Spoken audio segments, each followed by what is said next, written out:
અષાઢી બીજના પાવન પર્વ પ્રસંગે પેટલાદ રણછોડરાયજી મંદિરથી 98મી રથયાત્રાનો પ્રારંભ કરવામાં આવ્યો હતો.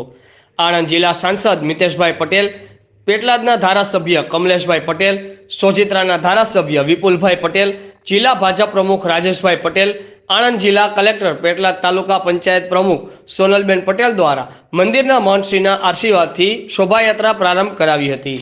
જે રથયાત્રામાં પેટલાદ શહેર ઉપરાંત આજુબાજુના ગામડામાંથી ભજન મંડળીઓ અને ભાવિ ભક્તો ઉમટી પડ્યા હતા. તેમજ સમગ્ર રથયાત્રામાં પેટલાદ શહેરના ભક્તજનો દ્વારા ઠંડા પાણી અને નાસ્તાની વ્યવસ્થા કરવામાં આવી હતી. આ પ્રસંગે પેટલાદના ધારાસભ્ય કમલેશભાઈ પટેલ તેમજ આણંદ જિલ્લા કલેક્ટર સાહેબે ભગવાન જગન્નાથની પાલખીની ફેરી કરી રથ ખેંચીને સેવાનો લાભ લીધો હતો.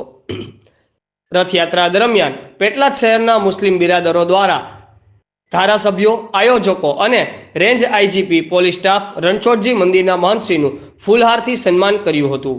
સમગ્ર કાર્યક્રમનું આયોજન ધવલભાઈ પટેલ અને તેમની ટીમ દ્વારા કરવામાં આવ્યું હતું. दिव्य सरदार न्यूज, सब पर नजर, सबकी खबर.